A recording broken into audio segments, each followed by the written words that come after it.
केंद्रीय गृह मंत्री अमित शाह ने कहा, जवानों की बदौलत देश की सीमाएं सुरक्षित। किसी की मजाल नहीं कि भारत की 1 इंच जमीन का भी अतिक्रमण वो कर पाए। महिलाओं और बच्चों की प्रतिभाओं को निखारने के लिए रांची में आगाज का हुआ उद्घाटन। रांची सांसद संजय सेठ समेत कई गणमान्य हुए शामिल।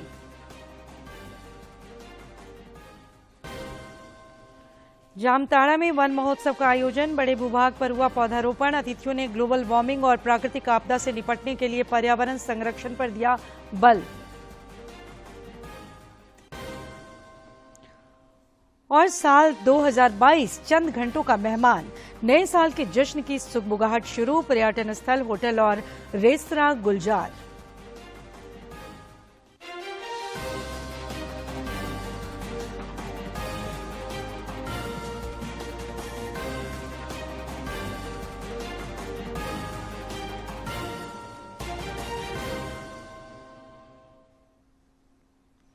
नमस्कार, खबरें झारखंड में आपका स्वागत है। मैं हूं सरोज झा और अब समाचार विस्तार से। केंद्रीय गृह मंत्री अमित शाह ने आज बेंगलुरु में एक कार्यक्रम को संबोधित करते हुए कहा कि सीमाओं पर तैनात जवानों की तनाव मुक्ति के लिए सरकार गंभीर है। उन्होंने कहा कि हर जवान साल में 100 दिन मुख्यालय में ड्यूटी कर पाए। सरकार इस तरह का ड्यूटी रोस्टर बनाने की तैयारी कर रही है। केंद्रीय गृह मंत्री ने जोर देकर कहा कि जवानों की बदौलत देश की सीमाएं सुरक्षित है। आईटीबीपी का नाम लेते हुए उन्होंने कहा कि किसी की मजाल नहीं कि भारत की 1 इंच जमीन का भी वो अतिक्रमण कर पाए। ने अपने स्थापना काल से विषम भौगोलिक परिस्थितियों में, विषम एटमॉस्फेयर के अंदर और कठिन से कठिन क्षेत्र के अंदर बहुत अच्छा परफॉर्म किया है। इसलिए मैंने ठेठ उत्तर के जितने भी राज्यों का दौरा किया है, चाहे अरुणाचल हो, कश्मीर हो, लद्दाख हो, हर जगह पे आईटीबीपी के जवान को हिमवीर कर कर भारत की जनता बुलाती है और ये उन्होंने दिया हुआ उपनाम। और मैं मानता हूं पद्मश्री और पद्म विभूषण से भी बड़ा उपनाम भारत की जनता ने मेरे आईटीबीपी के सिपाही को दिया है। ये बहुत बड़ी उपलब्धि है, क्योंकि ये सरकारी उपनाम नहीं, देश की जनता ने दिया हुआ उपनाम है। वामपंथी उग्रवाद के सामने लड़ने में भी आईटीबीपी का बहुत अच्छा रोल रहा है। बीएसएनएल के डीजीएम मनोरंजन प्रसाद ने आज केंद्रीय राज्य मंत्री अन्नपूर्णा देवी से उनके कोडरमा जिले के चाराडीह स्थित आवास पर मुलाकात की। इस दौरान दोनों के बीच कोडरमा लोकसभा क्षेत्र में भारत नेट एवं संचार सुविधाओं से जुड़ी अन्य सेवाओं की वर्तमान स्थिति तथा क्रियान्वित हो रही परियोजनाओं पर चर्चा हुई। केंद्रीय राज्य मंत्री ने इस दौरान आवश्यक दिशा निर्देश और सुझाव दिए। खरसावां शहीद दिवस पर कल सरायकेला के शहीद स्मारक में शहीदों का नमन करने के लिए कई गणमान्यों की पहुंचने की संभावना है। मुख्यमंत्री हेमंत सोरेन और केंद्रीय मंत्री अर्जुन मुंडा भी कृतज्ञ लोगों की तरफ से शहीदों को श्रद्धांजलि अर्पित करेंगे। गणमान्यों के आगमन के मद्देनजर जिला प्रशासन एवं शहीद स्मारक समिति द्वारा किए जा रहे तैयारियों का कोल्हान आयुक्त मनोज कुमार ने स्थल निरीक्षण कर जायजा लिया और आवश्यक दिशा निर्देश दिए। और कमेटी के लोग बहुत सीरियसली इस पे काम कर रहे हैं। बहुत ही शांति ढंग से और बहुत ही सादगी से ये शहादत दिवस मनाया जा रहा है। इसमें मुख्यमंत्री जी के मुख्यमंत्री जी आएंगे, उनकी सुरक्षा। चतरा सांसद सुनील सिंह ने आज बेंगलुरु में कोल, स्टील और माइंस पर संसदीय स्थायी समिति के अध्ययन प्रवास के दौरान मिनिस्ट्री ऑफ स्टील तथा एमएसटीसी के वरिष्ठ अधिकारियों के साथ बैठक में भाग लिया। इस दौरान कंपनी की ट्रेडिंग और ई कॉमर्स गतिविधियों पर विस्तृत चर्चा हुई। बैठक में झारखंड से राज्यसभा सांसद आदित्य साहू और धनबाद सांसद पीएन सिंह भी मौजूद थे। रांची के विधायक सीपी सिंह ने आज अपने विधायक कोष से स्थानीय बिरसा नगर में बनाए जाने वाले सामुदायिक भवन निर्माण कार्य के शिलापट्ट का अनावरण किया। इस दौरान बड़ी संख्या में स्थानीय लोग भी उपस्थित थे। श्री सिंह ने बताया कि यहां के लोगों की लंबित मांग को देखते हुए इस दिशा में पहल की है। रांची में महिलाओं और बच्चों की प्रतिभाओं को निखारने के लिए बड़ी पहल हुई है। रांची सांसद संजय सेठ और पूर्व मंत्री सीपी सिंह की उपस्थिति में इस दिशा में आगाज नाम से एक कार्यक्रम का उद्घाटन किया गया। ये कार्यक्रम रांची के डिप्टी मेयर संजीव विजयवर्गीय के प्रयास से आरंभ हुआ है ताकि सशक्त और स्वावलंबी समाज का निर्माण किया जा सके। सांसद संजय सेठ ने आज सुबह रांची के कांके डैम परिसर में नागरिकों के साथ चाय पर चर्चा की। नागरिकों से संवाद के क्रम में सांसद ने उनसे कई सुझाव भी लिए। श्री सेठ ने बताया कि चाय पर चर्चा की पहल उनके द्वारा शुरू की गई है, जो सकारात्मक साबित हो रहा है। बड़ी संख्या में सुबह सुबह नागरिकों से संवाद हो रहा है और सबसे करीब से मिलने और उनकी समस्याओं को जानने का मौका मिल रहा है। श्री सेठ ने कहा कि सामूहिक प्रयास से वे राजधानी रांची में बेहतर नागरिक सुविधाओं के विस्तार के लिए वचनबद्ध हैं। उन्होंने बताया कि अगले हफ्ते बरियातू रिम्स के स्टेडियम में चाय पर चर्चा की जाएगी। देश में पिछले 24 घंटों के दौरान कोविड के कुल 266 नए मामले सामने आए हैं। स्वास्थ्य मंत्रालय ने बताया है कि इस अवधि के दौरान 179 लोग स्वस्थ हुए हैं। देश में स्वस्थ होने की दर 98.8% है। मंत्रालय के अनुसार देश में फिलहाल कोरोना के 3,653 सक्रिय मामले हैं। मंत्रालय ने बताया कि राष्ट्रव्यापी टीकाकरण अभियान के अंतर्गत पिछले 24 घंटों के दौरान 91,000 से अधिक टीके लगाए गए। देश में अब तक 220 करोड़ 10 लाख से अधिक टीके लगाए जा चुके हैं। गढ़वा में आज 2 सड़क दुर्घटनाओं में 3 लोगों की मौत हो गई। गढ़वा शाहपुर मार्ग पर एक बस और पिकअप गाड़ी की टक्कर में पिकअप गाड़ी के ड्राइवर और खलासी की मौत हो गई, जबकि अटौला के समीप एक बस की चपेट में आने से पुलिसकर्मी की मौत हो गई। घटना के बाद मौके पर पहुंची पुलिस ने शवों को सदर अस्पताल में पोस्टमार्टम के लिए भेज दिया है। शराब माफियाओं के विरुद्ध कार्रवाई करते हुए रामगढ़ उत्पाद विभाग की टीम ने आज छापेमारी कर 20,000 लीटर स्प्रिट के साथ 4 शराब तस्करों को गिरफ्तार किया है। उत्पाद विभाग के सहायक आयुक्त उत्पाद ने बताया कि जब्त स्प्रिट का बाजार मूल्य 20 लाख रुपए से ज्यादा है। उन्होंने बताया कि इस मामले में एक व्यक्ति फरार है, जिसकी गिरफ्तारी के लिए अभियान जारी है।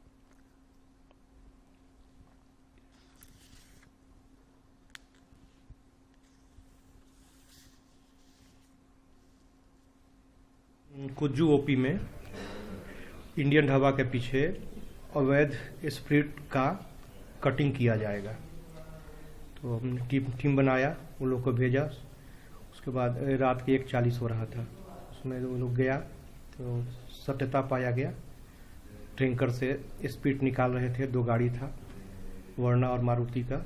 तो उस पर भी 35 लीटर में अवैध स्प्रिट लाद रहा था और टैंकर का ड्राइवर फरार हो गया। 4 आदमी को अरेस्ट किया गया। इधर चतरा में भी पुलिस ने गुप्त सूचना के आधार पर चलाए जा रहे वाहन चेकिंग अभियान के दौरान शराब की बड़ी खेप पकड़ी है।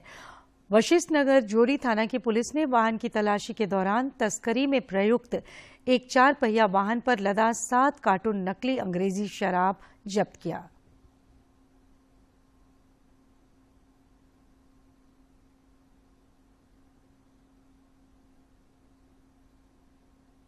के आदेशानुसार अवैध अंग्रेजी शराब के विरुद्ध अभियान चलाया जा रहा था, जिसमें अधीक्षक महोदय को गुप्त सूचना मिली थी कि चतरा की ओर से बिहार की ओर अवैध अंग्रेजी शराब का खेप जा रहा, जिसके आधार पर वाहन चेकिंग लगाया गया था। वाहन चेकिंग लगाने के क्रम में एक I-10 कार जो पुलिस बल को देखते ही भागने लगे, जिसे पीछा किया गया। गाड़ी रोक के जंगल की ओर 2 चालक भाग गए, जिसमें I-10 कार को। प्रधानमंत्री नरेंद्र मोदी की माताजी अब इस दुनिया में नहीं हैं, लेकिन उनसे जुड़ी स्मृतियां शेष हैं। प्रधानमंत्री नरेंद्र मोदी और उनकी माताजी की बॉन्डिंग जग जाहिर है। प्रधानमंत्री समय मिलते ही उनसे मिलने पहुंच जाया करते थे। इस दौरान एक मां और लाडले बेटे के बीच का स्नेह देखते ही बनता था। रामगढ़ के चित्रकार वैभव शर्मा ने दोनों के बीच के इसी स्नेह को एक तस्वीर के माध्यम से दिखाया है, जिसमें श्री मोदी को उनकी माताजी अपने हाथों से खाना खिलाते नजर आ रही हैं। ये तस्वीर आज भी प्रधानमंत्री के ड्राइंग रूम में लगी हुई है। और अभी हाल ही में ही प्रधानमंत्री जी के भी घर पे वो पेंटिंग लग चुकी है। वैभव के हाथ से बनी कुछ अन्य तस्वीरें देश के राष्ट्रपति और प्रधानमंत्री सहित बड़ी बड़ी हस्तियों के ड्राइंग रूम की शोभा बढ़ा रही है। इतना ही नहीं, वैभव शर्मा का नाम world book of record London में भी दर्ज हुआ है। प्राकृतिक गैस मंत्रालय की ओर से आयोजित चित्रकला प्रतियोगिता में भी उन्हें प्रथम पुरस्कार से सम्मानित किया जा चुका है।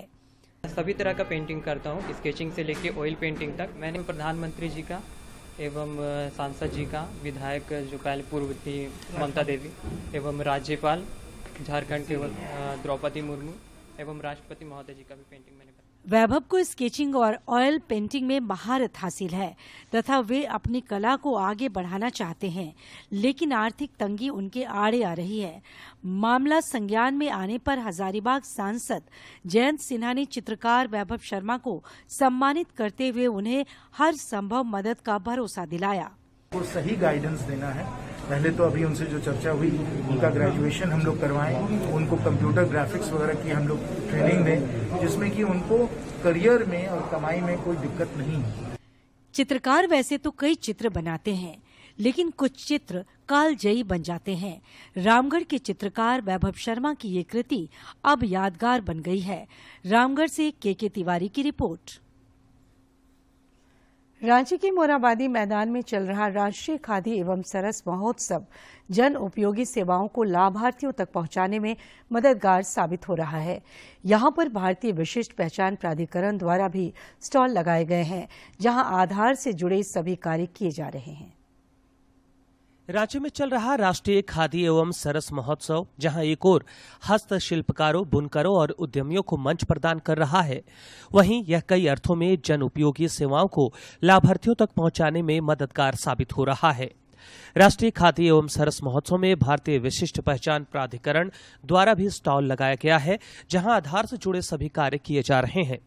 काफ़ी सहूलियत होती है और लोग इसको अवेल भी कर सकते हैं। अराउंड द क्लॉक हम लोग जितनी देर तक मेला रहेगा, सुबह 10 बजे से रात के 9 बजे तक हम लोग इसका संचालन करेंगे और 8 तारीख तक ये चलेगा। तो ज़्यादा से ज़्यादा लोग आएँ और इसका फायदा उठाएं। भारतीय विशिष्ट पहचान प्राधिकरण के रांची क्षेत्रीय कार्यालय के निदेशक नीरज कुमार ने बताया कि राष्ट्रीय खादी एवं सरस महोत्सव में अक्सर लोग सपरिवार पहुंचते हैं, जिसमें बड़ी संख्या में छोटे बच्चों की तादाद रहती है। इन बच्चों का भी यहां आधार बनाया जा रहा है।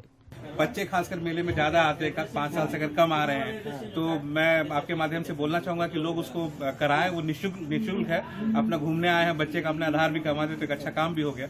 उन्होंने बताया कि नई व्यवस्था के तहत अब प्रत्येक 10 साल में आधार को अपडेट कराना जरूरी है।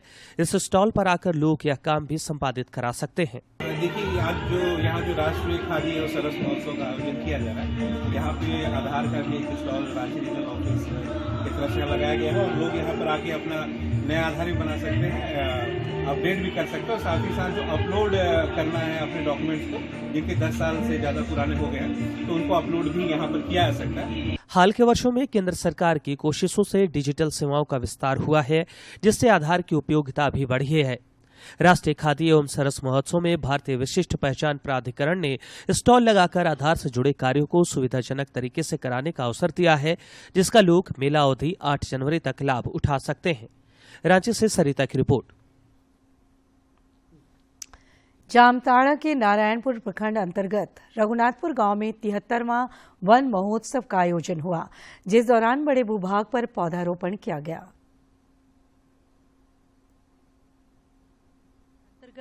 रघुनाथपुर गांव में विधायक इरफान अंसारी और अन्य गणमान्य लोगों ने पौधारोपण कर ग्लोबल वार्मिंग और प्राकृतिक आपदा से निपटने के लिए पर्यावरण संरक्षण पर बल दिया।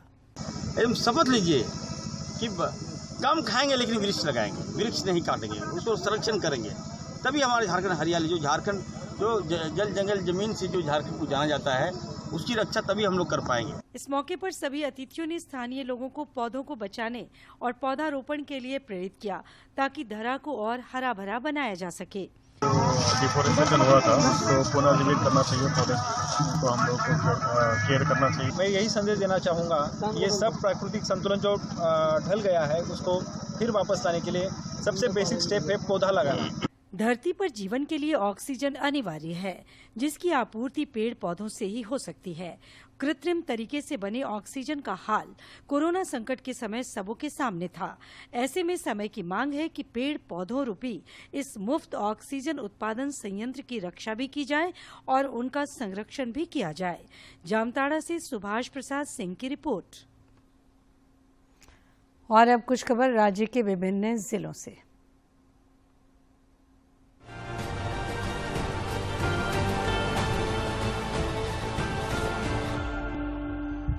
धनबाद के बरवड्डा थाना अंतर्गत नक्सल प्रभावित क्षेत्र तिलैया गांव में सामुदायिक पुलिसिंग कार्यक्रम के तहत जरूरतमंद ग्रामीणों एवं छात्र छात्राओं के बीच कंबल, खेलकूद सामग्री और पठन पाठन सामग्री का वितरण किया गया। इस दौरान ग्रामीणों से अपराध एवं उग्रवाद नियंत्रण तथा बेहतर पुलिसिंग में सहयोग करने की अपील भी की गई। गुमला उपायुक्त की मौजूदगी में चैनपुर अनुमंडल मुख्यालय में 50 बेड हॉस्पिटल निर्माण के लिए स्थल चयन किया गया। इसके साथ ही इंडोर स्टेडियम निर्माण कार्य एवं लाइब्रेरी के प्रस्तावित भवन का अवलोकन किया गया। उपायुक्त ने थाना परिसर में जरूरतमंद कार्यों पर सहमति एवं सामने की सरकारी भूमि पर एक पार्क तथा ओपन जिम निर्माण के प्रस्ताव को अंतिम रूप दिया। लातेहार उपायुक्त द्वारा आयोजित जनता दरबार में जिले के शहरी और ग्रामीण क्षेत्रों से आए लोगों की क्रमवार तरीके से समस्याएं सुनी गई एवं संबंधित विभागों के पदाधिकारियों को अग्रसारित कर जल्द से जल्द निष्पादित करने का निर्देश दिया गया। देवघर उपायुक्त ने नववर्ष के अवसर पर बाबा मंदिर और जिले के विभिन्न पर्यटन स्थलों पर विधि व्यवस्था, सुरक्षा व्यवस्था के अलावा यातायात व्यवस्था को लेकर संबंधित अधिकारियों तथा पुलिस पदाधिकारियों को आवश्यक व उचित दिशा निर्देश दिए ताकि लोगों को कोई असुविधा न हो। इसके अलावा उन्होंने बाबा मंदिर एवं अन्य स्थानों पर प्रतिनियुक्त दंडाधिकारी एवं पुलिस पदाधिकारी को मुस्तैदी से अपने कार्यस्थल पर तैनात रहने का निर्देश दिया। खूंटी जिला अंतर्गत सुदूरवर्ती अड़की में बीरबांकी में लघु स्वास्थ्य शिविर एवं विकास मेला का आयोजन किया गया। स्वास्थ्य शिविर में मरीजों की निःशुल्क जांच की गई। साथ ही चिकित्सकों ने बीमारियों के निदान के लिए परामर्श दिए। मौके पर ग्रामीणों की समस्याओं का निराकरण कर उन्हें योजनाओं का लाभ दिया गया। बोकारो में अवैध शराब के विरुद्ध अभियान में पुलिस ने विभिन्न स्थानों में छापेमारी कर 100 किलोग्राम जावा महुआ तथा 15 लीटर महुआ शराब नष्ट किया। लातेहार पुलिस ने अवैध देशी शराब कारोबारियों के खिलाफ बड़ी कार्रवाई करते हुए जिला के मनिका, बरवाडी, हेरहंज, नेतरहाट, लातेहार, छिपादोहर, चंदवा एवं बालूमाथ थाना क्षेत्र में छापेमारी कर शराब भट्टी को ध्वस्त किया। इस क्रम में 1500 किलोग्राम अवैध जावा महुआ और 312 लीटर शराब को नष्ट किया गया। गुमला उपायुक्त ने वार्षिक उपलब्धियों से अवगत कराते हुए बताया कि साल 2022 के दौरान खेल क्षेत्र अंतर्गत विभिन्न उपलब्धियां हासिल की गई। साथ ही शिक्षा, स्वास्थ्य के क्षेत्र में भी काफी काम हुए। इस दौरान उन्होंने सुकन्या समृद्धि और सावित्रीबाई फूले जैसी अन्य योजनाओं की भी जानकारी साझा की। देवघर के पथरोल थाना अंतर्गत मारपीट करने के एक आरोपी को पुलिस ने गिरफ्तार किया है। भाजपा प्रदेश अध्यक्ष दीपक प्रकाश और संगठन मंत्री कर्मवीर सिंह ने केंद्रीय मंत्री अर्जुन मुंडा के जमशेदपुर घोड़ा बांधा स्थित घर जाकर उनकी अस्वस्थ मां से मुलाकात की और उनका हालचाल पूछा। इस दौरान केंद्रीय मंत्री ने दोनों का अभिनंदन भी किया। श्री मुंडा ने फोटो साझा कर इसकी जानकारी दी। बोकारो में अवैध शराब कारोबारियों के खिलाफ अभियान अनवरत चल रहा है। जिले के गांधीनगर थाना अंतर्गत कलाली रोड स्टेशन के समीप से एक वाहन से करीब 15 पेटी अंग्रेजी शराब बरामद किया गया है। धनबाद तेतुलमारी थाना पुलिस द्वारा तेतुलमारी थाना क्षेत्र से कुछ अज्ञात अपराधकर्मियों द्वारा लूटे गए हाईवा के साथ 2 अपराधियों को गिरफ्तार किया गया। रांची रेल मंडल के 12 रेल कर्मी सेवानिवृत्त हो गए। इन सभी को सेवानिवृत्ति से जुड़ा भुगतान सौंपा गया। इस मौके पर मंडल के वरिष्ठ मंडल कार्मिक अधिकारी माणिक शंकर समेत अन्य अधिकारी मौजूद थे। राज्य उपायुक्त राहुल कुमार सिन्हा की अध्यक्षता में सीसीएल द्वारा अधिकृत भूमि से संबंधित समीक्षात्मक बैठक का आयोजन किया गया। इस दौरान उपायुक्त ने जरूरी दिशा निर्देश दिए। पिपरवार रेलवे साइडिंग के गैर मजूरा भूमि के सत्यापन की समीक्षा के दौरान उपायुक्त ने विस्तृत जानकारी लेते हुए निर्देश दिया कि ग्रामीणों को विश्वास में रखकर काम करें। बोकारो जिला के ललपनिया नया मोड़ मुख्य मार्ग पर पिकअप गाड़ी में चोरी का स्क्रैप लदा हुआ पिकअप वाहन को जब्त किया गया। महापाड़ना महाप्रतिष्ठा महामहोत्सव के आयोजन के सिलसिले में बैठक का आयोजन किया गया। महापाड़ना समेत शिखर भगवान महोत्सव समिति के द्वारा 27 जनवरी से 3 फरवरी तक महापाड़ना महाप्रतिष्ठा महामहोत्सव का आयोजन किया जा रहा है। गुमला पुलिस अधीक्षक के निर्देशानुसार जोहार क्रॉप प्रोग्राम के तहत ग्राम जरजट्टा में ग्रामीणों के बीच डायन बिसाही, नशापान, साइबर फ्रॉड, मॉब लिंचिंग, बाल विवाह, मानव तस्करी एवं बच्चों को शिक्षा के क्षेत्र में बढ़ावा देने के लिए जागरूकता अभियान चलाया गया। पाकुड़ में जिला सड़क सुरक्षा समिति की बैठक हुई। इस दौरान पिछली बैठक में दिए गए निर्देशों के अनुपालन की क्रमवार समीक्षा की गई। साथ ही संबंधित अधिकारियों को सड़क दुर्घटना में मृतक के परिजनों को कागजी कार्रवाई पूर्ण करते हुए मुआवजा राशि भुगतान करने का निर्देश दिया। देवघर उपायुक्त ने अवैध खनन के रोकथाम और बालू खनिज संबंधी जिला सर्वे रिपोर्ट तैयार करने से जुड़ी बैठक में अधिकारियों को आवश्यक दिशा निर्देश दिए। साथ ही अधिकारियों को अंचलवार सर्वे रिपोर्ट तैयार करते हुए प्रतिवेदन उपायुक्त कार्यालय को समर्पित करने का निर्देश दिया। खूंटी जिला प्रशासन, पुलिस एवं सीआरपीएफ की संयुक्त पहल पर सीआरपीएफ कैंप बीरबाकी में सामुदायिक सेवा केंद्र का उद्घाटन किया गया। इस सामुदायिक सेवा केंद्र के माध्यम से क्षेत्र के ग्रामीणों को विभिन्न जन सुविधाएं मुहैया कराई जाएंगी, साथ ही शिकायतों का निपटारा होगा। इस सुदूरवर्ती क्षेत्र के ग्रामीणों के लिए यह विकास की एक नई सौगात के रूप में देखा जा रहा है। पाकुड़ में जिला स्तरीय खनन टास्क फोर्स की बैठक हुई। इस दौरान संबंधित पदाधिकारियों और थाना प्रभारियों को अवैध खनन, भंडारण एवं अवैध परिवहन रोकने को लेकर संयुक्त रूप से औचक छापेमारी करने का निर्देश दिया। देवघर पुलिस को बड़ी कामयाबी मिली है। जिले के नगर थाना अंतर्गत छिनतई के आरोप में 4 आरोपियों को पुलिस ने गिरफ्तार कर छिनतई की राशि बरामद की है। गोड्डा समाहरणालय सभागार में नीलाम, पत्रवाद एवं राजस्व विभाग से संबंधित समीक्षा बैठक में संबंधित अधिकारियों को विभिन्न कार्यालयों में नीलाम वादों के लंबित मामलों के शीघ्र निष्पादन एवं लक्ष्य के अनुरूप राजस्व वसूली का निर्देश दिया गया।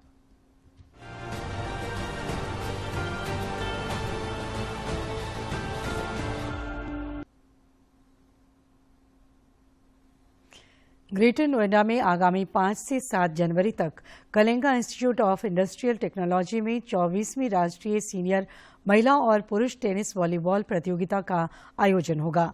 प्रतियोगिता में भाग लेने के लिए आज झारखंड की पुरुष टीम की घोषणा कर दी गई। साल 2022 के अब चंद घंटे शेष हैं। गुजरते साल को विदा करने और नए साल का स्वागत करने को लेकर सभी उत्साहित हैं। जो इस साल 2022 आज हमसे विदाई ले रहा है। नए साल के स्वागत के लिए होटलों और रेस्तरों में लोगों का जुटान धीरे धीरे शुरू हो रहा है और सभी हैप्पी न्यू ईयर कहने के लिए बेकरार है। राजधानी रांची के होटलों में भी नए साल का जश्न मनाने की खास तैयारियां की गई हैं। वर्ष के लिए काके रिसोर्ट सज धज के तैयार है 31st नाइट के लिए, और यहाँ पे आज डीजेएस का भी प्रोग्राम रखा गया है। इधर रांची के पार्क एवं पिकनिक स्थलों में भी आजकल काफी भीड़ देखी जा रही है। लोग अपने परिवार संग यहाँ खुशियाँ मनाने पहुँच रहे हैं। तो घूमने आए हैं। आज 31 दिसंबर है, तो आज लास्ट दिन है न्यू ईयर का। साल के आखिरी दिन न्यू ईयर की खुशी में हम लोग घूमने आए हैं रॉक गार्डन। यहाँ बहुत मजा आ रहा है। रांची के अलावा राज्य के अन्य जिलों में भी न्यू ईयर के स्वागत की तैयारियां पूरी हो चुकी हैं। रांची से सरिता की रिपोर्ट। लॉ नगरी जमशेदपुर के स्थानीय गोपाल मैदान में चल रहा एनुअल फ्लावर शो लोगों को खूब लुभा रहा है। हॉर्टिकल्चर सोसाइटी के तत्वावधान में 2 साल के अंतराल के बाद आयोजित ये शो 2 जनवरी तक चलेगा। कुल्हान आयुक्त मनोज कुमार ने जमशेदपुर के स्थानीय गोपाल मैदान में हॉर्टिकल्चर सोसाइटी के तत्वावधान में आयोजित 32वें एनुअल फ्लावर शो का उद्घाटन किया और इसका भ्रमण किया। मौके पर हॉर्टिकल्चर सोसाइटी के चेयरपर्सन रुचि नरेंद्रन और टाटा स्टील कॉरपोरेट सर्विसेज के वाइस प्रेसिडेंट चाणक्य चौधरी खास तौर पर मौजूद थे। कोविड काल की वजह से 2 साल के अंतराल पर आयोजित इस फ्लावर शो को देखने के लिए लोगों की भीड़ उमड़ पड़ी।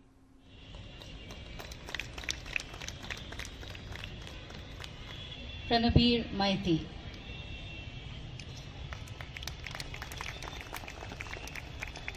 इस दौरान कुल्हान आयुक्त मनोज कुमार ने आयोजकों का हौसला बढ़ाते हुए कहा कि खुशियां केवल पैसों से नहीं आती हैं, बल्कि इन छोटे छोटे उत्साहवर्धक कार्यक्रम से आती हैं। वहीं हॉर्टिकल्चर सोसाइटी ऑफ जमशेदपुर के चेयरपर्सन रुचि नरेंद्रन ने कहा कि तनाव भरी जिंदगी में फूल सुकून देते हैं।